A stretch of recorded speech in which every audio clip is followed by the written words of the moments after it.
కమిషన్ల కోసమే కేసీఆర్ కాళేశ్వరం ప్రాజెక్టును రీడిజైన్ చేశారని ఆరోపించారు తెలంగాణ సీఎం రేవంత్ రెడ్డి. డిజైన్ లో నాణ్యత పాటించుంటే మేడిగడ్డ కూలేది కాదన్నారు. కేసీఆర్ ది ఆర్థిక ఉగ్రవాద కుటుంబం అన్న రేవంత్ రెడ్డి తెలంగాణ ఆర్థిక మూలాలను దోపిడీతో పాటు విధ్వంసం చేశారని మండిపడ్డారు. కాళేశ్వరం ప్రాజెక్టును మీకే అప్పగిస్తాం, ఏం చేస్తారో చేయండి అని కేసీఆర్ కు సవాల్ విసిరారు. ఉప ముఖ్యమంత్రి గారు ఉత్తమ్ కుమార్ రెడ్డి గారు మిగతా మంత్రుల అనుమతితోటి ఎప్పుడు చెప్తే అప్పుడు చంద్రశేఖరరావు లెటర్ రాస్తే శాసనసభ పిలిచి చర్చ చేద్దాం, వాస్తవాలు అన్ని మాట్లాడదాం. మాట్లాడినాక ఒకవేళ అసెంబ్లీలో చంద్రశేఖరరావు గారికి ఎందుకు వాళ్ళు చంద్రశేఖరరావు గారు కన్విన్స్ చేసిందంటే 100% చంద్రశేఖరరావు గారికి అప్పచెప్తాం. మొత్తం 3 అప్పచెప్తాం. రాబోయే 3 ఏళ్ళు అప్పచెప్తాం. ఏం చేస్తాడు శని? వారం రోజులు కాదు.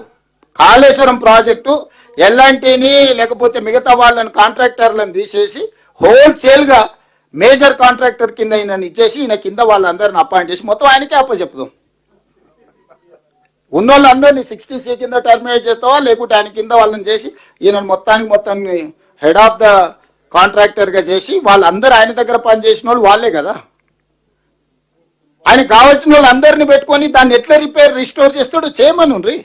కట్టి ప్రారంభించిన 3 ఏళ్లలోనే కాళేశ్వరం కాస్త కూలిపోయి కూలేశ్వరం అయి కూర్చున్నది.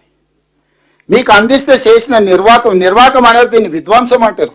ఫైనాన్షియల్ టెర్రరిస్ట్ అంటారు ఇంగ్లీష్లో. ఆర్థిక ఉగ్రవాది.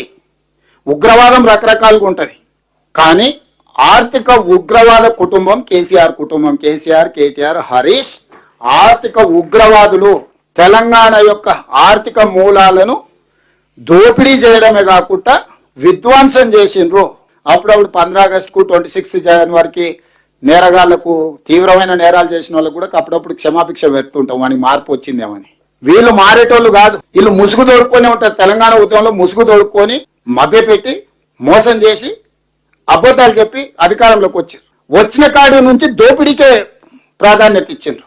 ఇప్పుడు ఈ గోదావరి ప్రాజెక్టు, మేడిగడ్డ అనేది గోదావరి ప్రాజెక్టులో వెన్నుపూస దెబ్బతిన్నది. ఇక చేసేది ఏంది లేదు, జరుగుతున్న చూడాలి. అట్లా వస్తుంటాయి నీళ్ళు, ఇట్లా పోతుంటాయి.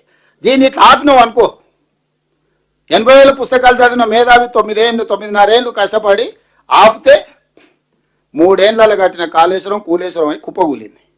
మళ్ళీ ఇప్పుడు వచ్చి ఇంకొక వారం రోజులు నాకు కీరాయి నా తడాక చూపిస్తా అంటుడు. పోని ఆయన వచ్చి అడిగిండా? ఆయన రాడు. ఈ మిడిమిడి జ్ఞానం ఉన్న వాళ్ళందరినీ తోలుతున్నాడు. ఇక మీరు అడిగిరా పూర్ణసుతం ఏమంటాడు అని. ఊరు మార్చి, పేరు మార్చి, అంచనాలు పెంచి నిధులను కొల్లగొట్టాలని స్కీమ్ వేసిండ్రో. 2015లో కేసీఆర్ స్వయంగా తెలంగాణ రిటైర్డ్ ఇంజనీర్లతో కమిటీ చేస్తే వాళ్ళు స్పష్టంగా చెప్పిండ్రు, మీ ఆలోచన తప్పు. మీరు ఒకవేళ మేడిగడ్డ దగ్గర బ్యారేజ్ నిర్మిస్తే అది ఉండదు.